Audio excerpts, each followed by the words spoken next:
Hi hello అండి, అందరికీ నమస్తే. Welcome back to my channel me crazy భావన. ఈరోజు తెలంగాణ స్పెషల్ మొక్కజొన్న స్వీట్ గారెలు అయితే చేస్తున్నాను. ఇంకా ఈ గారెలు చేసుకోవడానికి మనకి 2 ఇంగ్రీడియంట్స్ కావాలి, బెల్లం అలాగే మొక్కజొన్నలు. ఇంకా ఈ మొక్కజొన్నలు తెచ్చుకునేటప్పుడు కొద్దిగా ముదిరిన మొక్కజొన్నలే తెచ్చుకోవాలి, అప్పుడే గారె అనేది పర్ఫెక్ట్గా వస్తుంది. లేత మొక్కజొన్నలు తెచ్చుకోవడం వల్ల వాటర్ అనేది ఉండి పిండి అనేది చాలా లూజ్ అయిపోయి గారెలు అస్సలు రావు. అయితే ముందు ఇలా ఒలిచేసుకోవాలి. నేను ఒలుస్తుంటే చిన్నోడు కూడా హెల్ప్ చేస్తానని తను కూడా తీస్తుందనమాట. ఇలా ఒలిచిన మొత్తం గింజల్ని ఒకసారి నలిపి దాంట్లో తెల్ల పొట్టు పీస్ అనేది మొత్తం చెరుక్కోవాలి. చెరిగిన తర్వాత ఆ గింజల్ని 2 భాగాలు చేసి ఒక భాగంలో మనం ఎంత క్వాంటిటీ బెల్లం అయితే తీసుకుంటున్నామో ఆ బెల్లాన్ని వేసి మిక్సీ పట్టుకోవాలి. మొత్తం గింజలు అలాగే బెల్లం ఒక్కసారి పట్టడం వల్ల పిండి అనేది చాలా లూజ్ అయిపోతుంది. అలా కాకుండా ఈ మొక్కజొన్న గింజల్ని 2 భాగాలుగా చేసుకొని ఫస్ట్ బెల్లం మొక్కజొన్నలు మిక్సీ పట్టుకొని అది ఒక గిన్నెలో తీసుకొని రెండో భాగంలో బెల్లం వేయకుండా ఉత్త గింజలే పట్టాలి. అయితే ఈ పిండిని కూడా మనము ముందుగా పట్టి పెట్టుకున్న ఆ పిండిలో అయితే వేసుకొని ఒకసారి బాగా మిక్స్ చేసుకోవాలన్నమాట. బెల్లం అంతా బాగా పిండిలో కలిసిపోయేలాగా.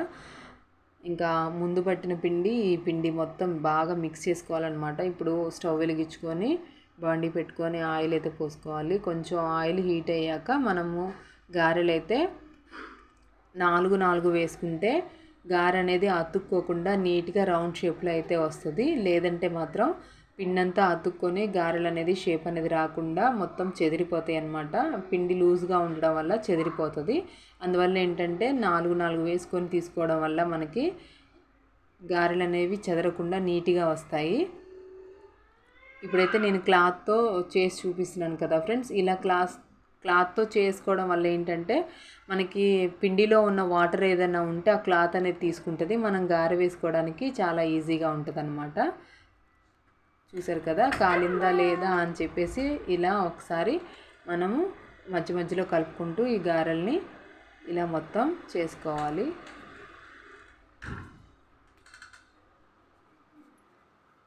చూసారు కదా ఇలా బ్రౌన్ కలర్లో కాలేంత వరకు ఉంచుకోవాలి. ఎల్లో కలర్లో ఉంటే మాత్రం పిండి అనేది పచ్చిగా ఉంటుంది. ఇంకా బ్రౌన్ కలర్ వచ్చేంత వరకు మంచిగా కాల్చుకోవాలి. ఇంకా ఇలా చేయలేము అనుకునే వాళ్ళకి ఇంకొక ప్రాసెస్ చూపిస్తాను. చూస్తున్నారు కదా ఇది అస్రం గంట అనమాట. అంటే అన్నం పెట్టుకుంటాం కదా, ఈ గంటె పైన ఇలా పిండిని వేసుకొని చాలా ఈజీగా మనం ఇలా ఆయిల్లో అయితే దాన్ని వదిలేయచ్చు అనమాట. చాలా అంటే చాలా ఈజీ. కొత్తగా ట్రై చేసేవాళ్ళు కూడా వేసుకునేంత ఈజీ అనమాట ఈ గంటెతో వేసుకోవడం అనేది. మనం మినపగారెలు కూడా ఇలా కూడా వేసుకోవచ్చు. ఎందుకంటే మినపగారెల పిండి కూడా కొంచెం లూజ్గా ఉంటుంది కాబట్టి ఇలా గంటనైతే యూస్ చేసి మనం ఇలా వేసుకోవచ్చు ఫ్రెండ్స్. ఇంకా నేనైతే ఫాస్ట్గా వేసేస్తున్నాను, వీడియో లెంత్ అనేది అవ్వకూడదు అని. మీరు కనుక మా ఛానల్ని ఫస్ట్ టైం చూస్తున్నట్లయితే సబ్స్క్రైబ్ చేసుకోండి. అలాగే మా వీడియో నచ్చితే లైక్ చేయండి, షేర్ చేయండి. చూస్తున్నారు కదా ఫ్రెండ్స్, ఇంకా నేను అలా గారెలు మొత్తం వేసేసాను. చూడండి గారెలు అయితే చాలా పర్ఫెక్ట్గా వచ్చాయి. చాలా మంచిగా పిండి కూడా లోపల అనేది బాగా కాలిందనమాట. మీరు కూడా ట్రై చేసి ఎలా వచ్చాయో నాకు కామెంట్ చేయండి ఫ్రెండ్స్. చూసారు కదా గారెలు అయితే చాలా బాగా వచ్చాయి. Boy friends.